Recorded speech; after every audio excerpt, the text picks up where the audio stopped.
It's Not Another Buffalo Podcast, hosted by three of the most underqualified sports personalities this side of the canal. With John. There's no way in hell that I can leave that in, right? You don't think so?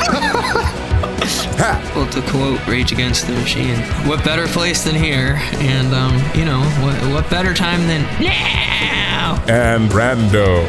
We have this trust built on, whatever it is, like Bibles and gold bricks and whatever Brandon Bean's drinking over there.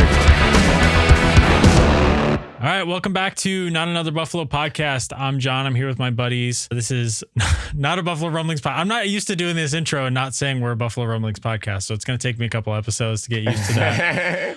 This episode is brought to you by Small City Realty. If you're looking to buy, sell, or manage property in Western New York, you got to call Jkorz Agency at Small City Realty. His number is 585-409-1088. 585-409-1088. And you can always find that number in the show notes if you forget it. Gentlemen, I feel like this is one of the most busy draft lead-ups that we've had in the past couple of years just because of the sheer number of other things going on at this time. Like, I'm looking at clips of last year, and it's so funny, actually. I didn't need to start here, but I'm looking at the first couple highlight clips that we put on Instagram were just about a year ago in the offseason. And it's Brando and I talking about Diggs being cryptic and Benjamin Albright coming out with a news story that says the Bills might consider trading Diggs. And we all thought that was just clickbait. And maybe it was. Like, it probably was at that point still. But now that we're, hindsight is 2020, it's really easy to buy into all that stuff and be like, okay, maybe there was a little bit of credence to that at the time. Maybe there was a reason for those rumors. Where there's smoke, there's fire. So maybe there was some stuff going back. But anyway, it's really funny to see that, because that was mainly what we were talking about last year at this time. And now this year, it's just like pile the events on top of each other. We have like our network was dissolved, OJ, the trade of Stephon Diggs. What else happened? We could have the red helmets. That happened today because the Buffalo Bills are eligible this year to do the red helmets. It's not that they chose not to last year. I guess it was because they weren't going through a formal uniform change that they weren't eligible to do a third helmet last year. But the NFL has extended it to all clubs to have. You're only allowed two helmets. To have three helmets. So we could see that Buffalo Bills red, but would you guys be excited about that? I feel like in today's day and age. Yeah. I use that helmet every time I play on Madden. Yeah. Anything to get excited about, I will get excited about within reason. That's true. What got us through the drought? Like cool throwback uniforms. We're like, oh yeah, all right. EJ Manuel's wearing a red buffalo on his head. Get hyped. I did not like those AFL jerseys at all. I just was not. That is a minority opinion, I feel like, because most people like them. I didn't hate them, but I wasn't like, this is the best Buffalo Bills uniform of them all. I still think that their best looking uniform right now is the Stormtroopers, white on white with the white helmets. It's just so clean. Like, you can't beat that. And some of their best games have come in those uniforms, obviously. I still think if you went blue on blue with the red helmet. Really? That might be a little too much color for me. I think white on white with the red helmet would be probably my favorite. I don't know. Or blue top, white bottoms with a red helmet. Yeah. Might be kind of the classic look that they go to.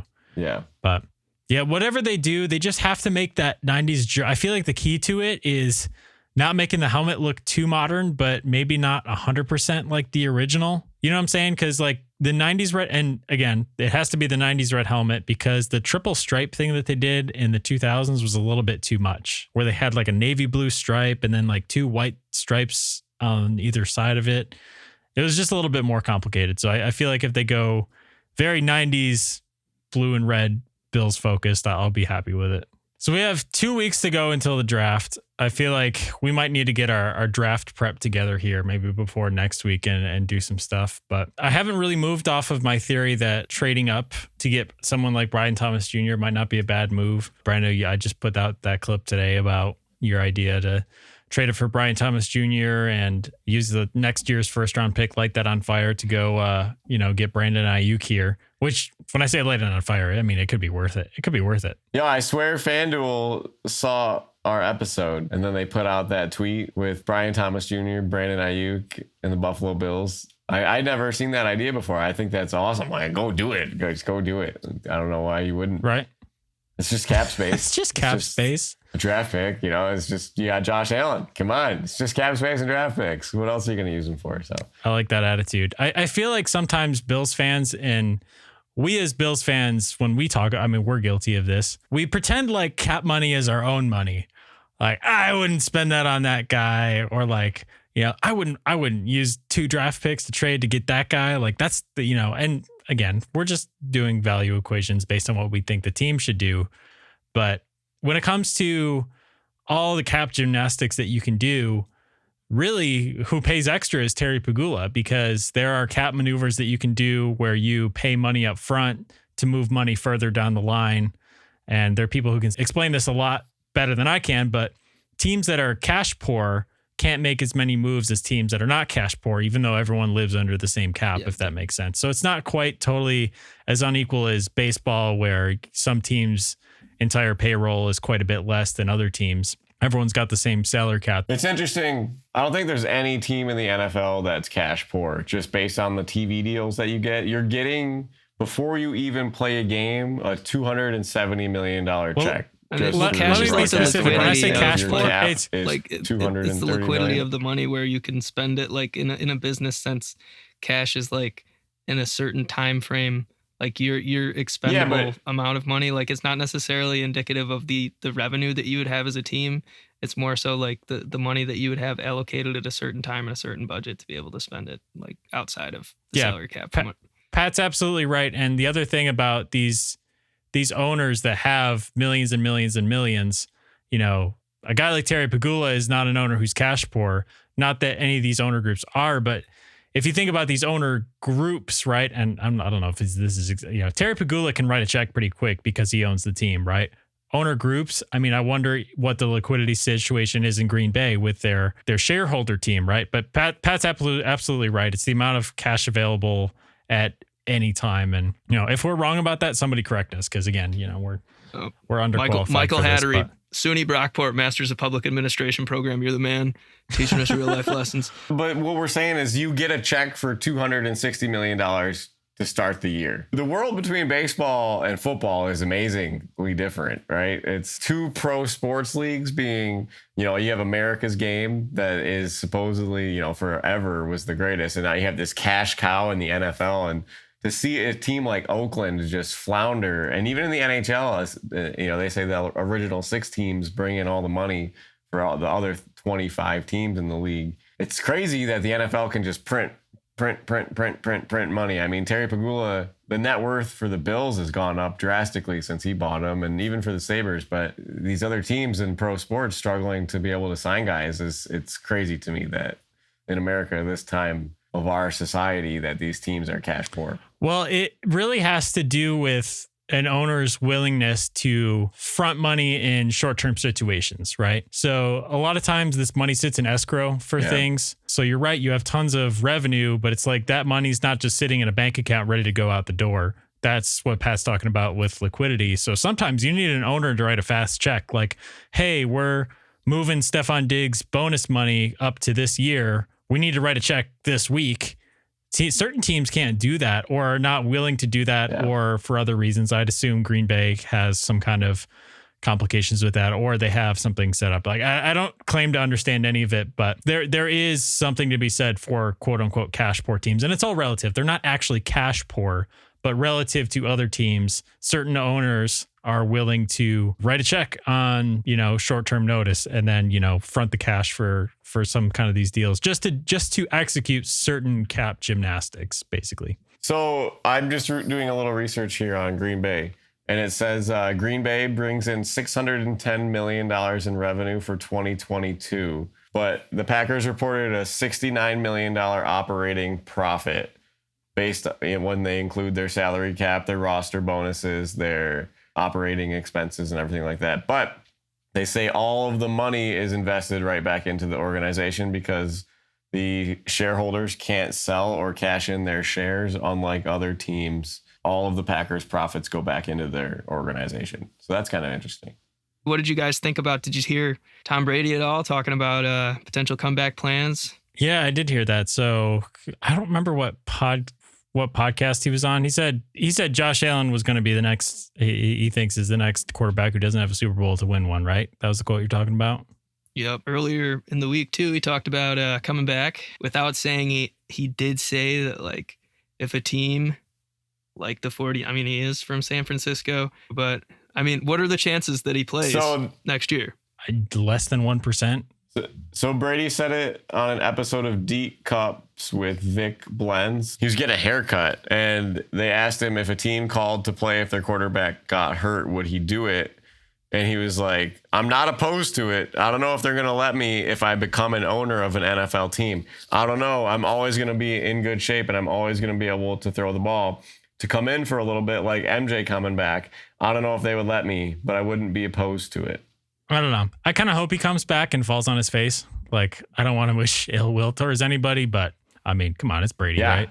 I mean, it would be legendary to see him. Except Brady, we can wish ill will towards Brady. It would be legendary to see him come back in a Raiders uniform and get absolutely rocked.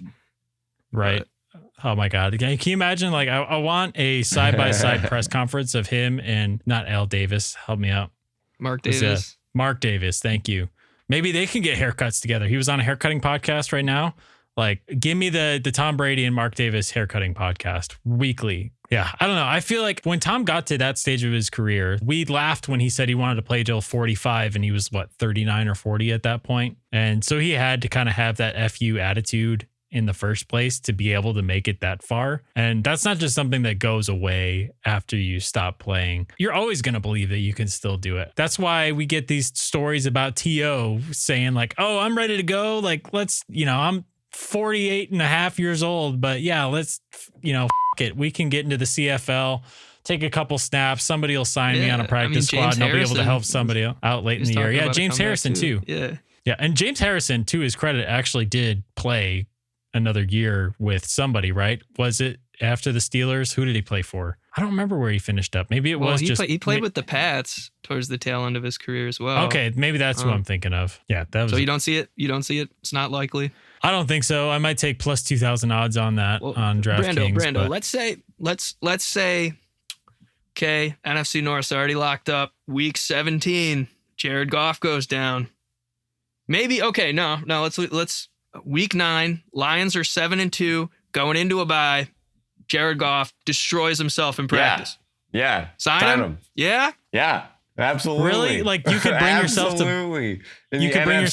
root for Tom Brady in that scenario. Only on the Lions. Not on the Bills? I don't think he has the skill set to make our roster work, really. No. Listen, anything the Lions can do, they're not going to win anyways. They're Detroit, right? They're going to drop another 4th down pass.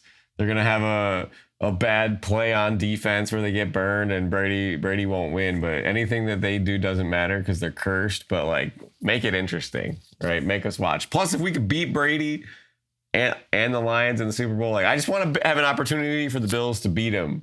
All right, like I want another opportunity for Josh. Yeah, I feel that. I feel like there's always been a little bit of non-closure there, which I just thought that was kind of our destiny as Bills fans to have non-closure there, because even more so than the Tampa Bay game that ended very frustratingly, with that second half, that overtime game and questionable calls there.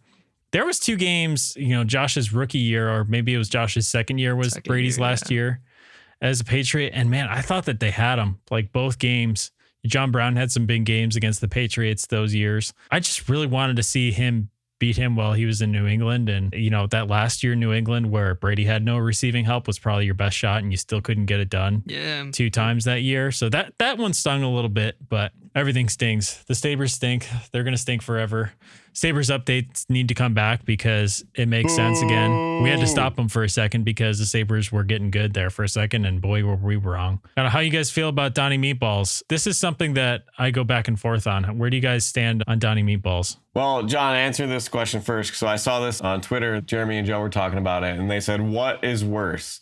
The 13 seconds collapse against Kansas City or the 13 seasons of missing the playoffs as a Sabres fan? And I think it's 13 seconds. It's absolutely you're right there, right? You're right seconds. there. You played the greatest game of all time. I can live with 13 years of mediocrity. No goal in 99 is the closest thing to 13 seconds. I can live with 13 seasons of mediocrity. I've done it for 17 seasons before. So we got 4 more before we even tap into where we were at before. So yeah, no, by far 13 seconds. I mean, put it this way, if you want to debate which one is worse. Okay, so imagine that the Sabres missed the playoffs for 4 more years. Then they get the second coming of Dominik Hasek, and they're really, really good. And they make it to the Stanley Cup semifinals, and they're playing against the Hurricanes again. Let's just say the Hurricanes. And then somebody scores with their foot in the crease, and then the goal counts, right? That's still not as bad as 13 seconds. That's the level that you'd have to get to even compare it to 13 seconds for me. I don't know. What do you think, Pat? The only comparison with the Sabres is the Brett Hall goal in 99. You got to think of it, though, this way. And, like, this is me being an eternal optimist. I mean, I don't think they'll ever. That's probably the best Bills team we'll ever see. If Emmanuel Sanders is your number 3, if Emmanuel Sanders is your number 3, I don't know, Brando. We were at the Snow game. We were at the Pats game. That's probably the. What I'm saying is we'll win it with the worst team. Don't get me wrong, dude. We'll have a burger of a roster and win one. Like I have no doubt it'll happen. But it's just like, you know, there's something to be said about, like, you don't want to watch. You're watching these games late in the season, and it's like you're like, oh, why am I watching this? But it's like, even if you sneak in as a wild card team, or, you know, I mean, we don't really know. We won the division a couple times in a row here, so it's hard to think like that. But like, you have that pipe dream, you know, for people. You have that pipe dream. Even if you, I mean, obviously, I don't want to say like I'm not comparing Josh Allen to Andy Dalton in the slightest. But like, there's something to be said about even Andy Dalton making the playoffs, what was it, 5-6 times in a row, losing every single time. But like, I think it was 7. I think it was 7 times. Yeah, I think it was 7. Like, at the end of week 16 or week 17, you're just sitting there, and there's no bigger endorphin rush than like, holy shit, I'm in the dance. We might, you know, like, I mean, I'm just a dad talking in a closet, but like, you know, like, I'm just saying, I don't know. No, I'm just saying, you're telling me there's a chance, right? There's a way to do it. I don't know. It's sad. I hope we see better teams. And it's so funny we talk about Emmanuel Sanders like that. Like, in my brain, he didn't do anything special. I don't think he did anything special. But anybody that talks about Emmanuel Sanders, maybe I'm just blacking it out of my head completely, because I mean, if you look at his stats, they're really good, as are Beasley's. Yeah.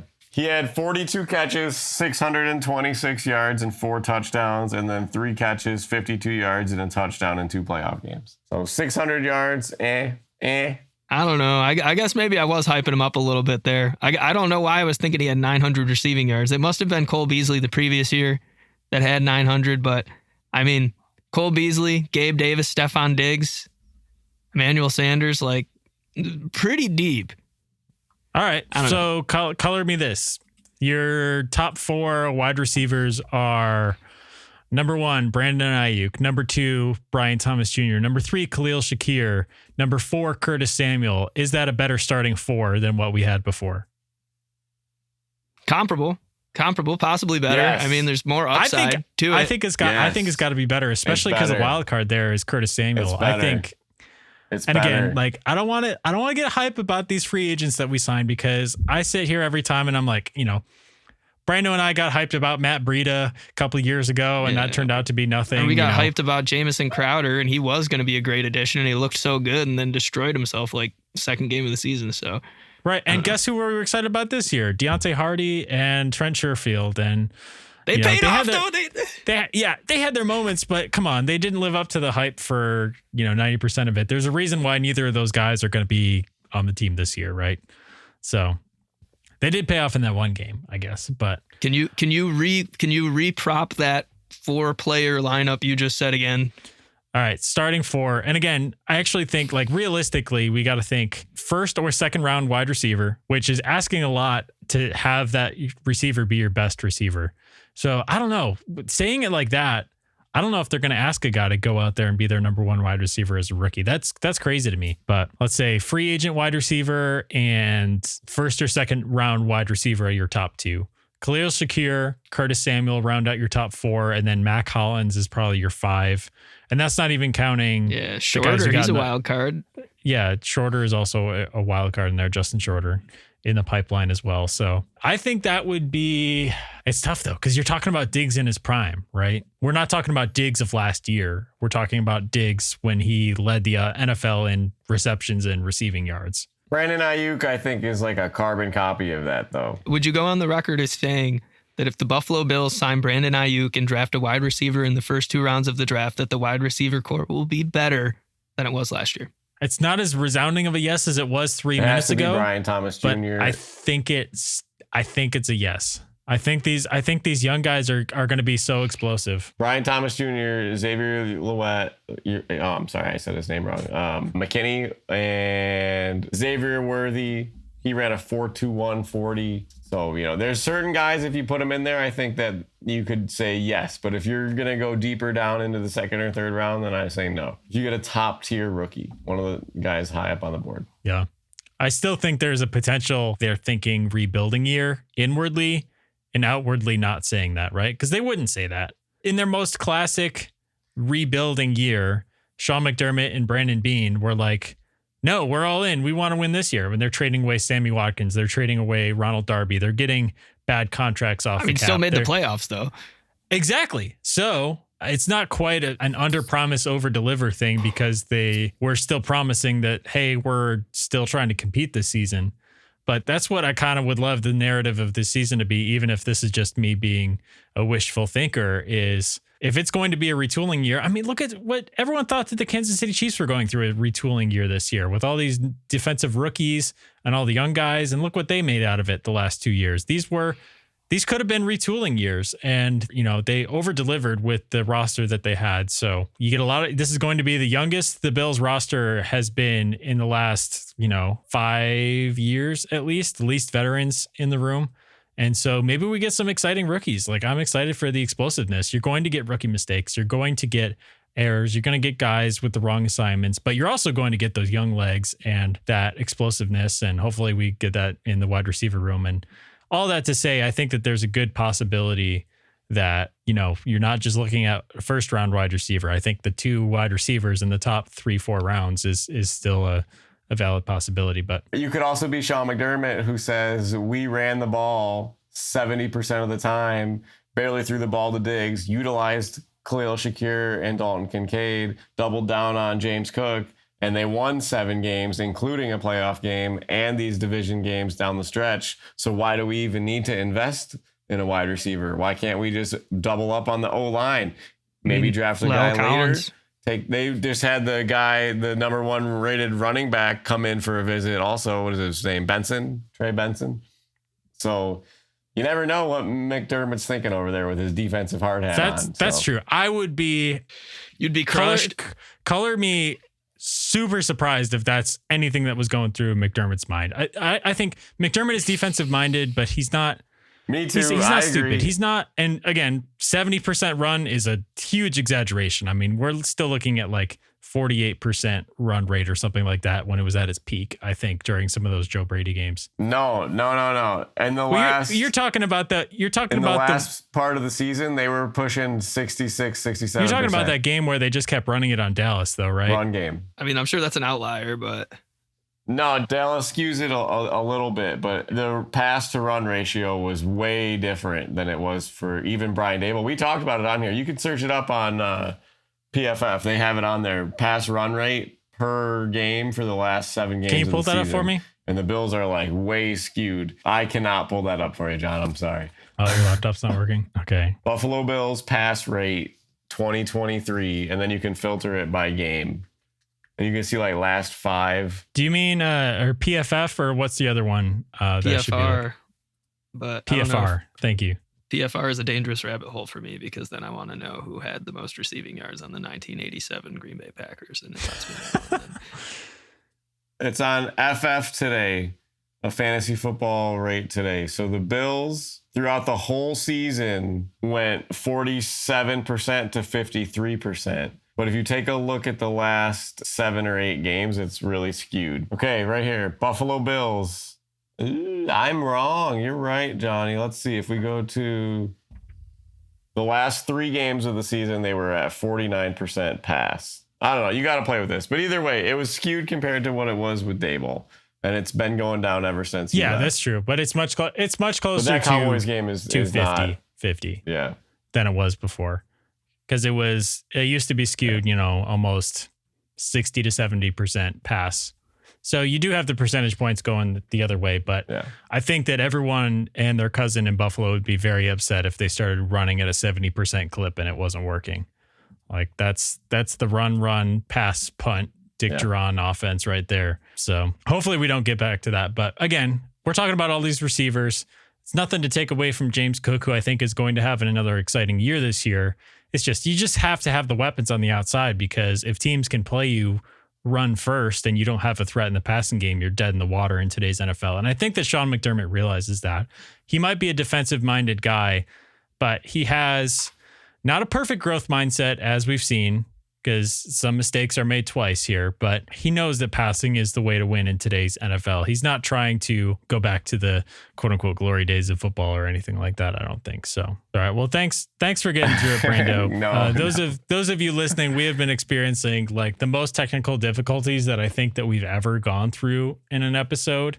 So Brandon's on his phone. It's like delayed by 5 seconds. We can barely hear him. Sorry if we were rambling a little bit. We couldn't move from topic to topic as efficiently as we wanted to. But anyway, we'll be back next week. Hopefully we'll have some updates here in the weeks to come about the future of NABP. But for now, we're just, we're taking it as we go. Pat will be joining us live from his closet for the foreseeable future. He's going to be on dad duty soon if you guys missed the announcement last week. And Brando, hopefully we can get his computer back up and running, because I can't. Brandon is like 2 pixels put together right now and 5 seconds behind. So hopefully we can get that fixed for next week. And hopefully his sound will be better too. But we've been getting through it the last couple of weeks. Last week we had an emergency pod and a bunch of unexpected circumstances. So we got through that. All right. So again, thank you everybody for listening. A couple of shout outs before we get off here. If you haven't listened before, every week, Pat Moran has Anthony Marino on his show, Talking Buffalo. Talking Buffalo is always a good listen. Pat Moran's been doing it longer than anybody else. He's the OG of Buffalo podcasting. Always a great listen. I love listening to Anthony on there because, of course, we know Anthony. We love Anthony. And they have some great conversations. And they had some really nice words to say about our pod last week. And that was pretty cool, because those are 2 guys that we definitely look up to in the space. And they said some pretty nice things about our pod and our chemistry. And it's cool to hear that, because, we always say, we're just buddies meeting up each week because we got busier and busier lives and we live 700 miles away from each other. And you guys live 2 hours away from each other. And so it's nice to just hang out with you guys every week. But it's nice that people enjoy it. And it's not just, us doing this for our own gratification and putting it out. So appreciate you guys. Also, shout out to the owners of Strike Force Lanes in Oakfield, New York, who resurrected our childhood bowling alley. We went a couple times over the past weekend while I was in town, and it was a blast. That was nice to see everybody, and great experience there. And that bowling alley was closed for a long time after the owner died. So really appreciate that. A small institution in our tiny little town that we grew up in Oakfield, New York. So if you get a chance to drive out past Batavia, Oakfield, New York. It's 49 South Pearl Street, Oakfield, New York. Strike Force Lanes. Definitely check it out. Also figured, since we're on the topic of it, John, did you eat any good pizza while you were out there? I know they're not a paid sponsor, but Tino's is the hometown favorite. Pat, you just had the fried dough, right? You introduced the fried dough to your significant other? Yeah, we had slices too. You can give them a ring at 585-948-5266.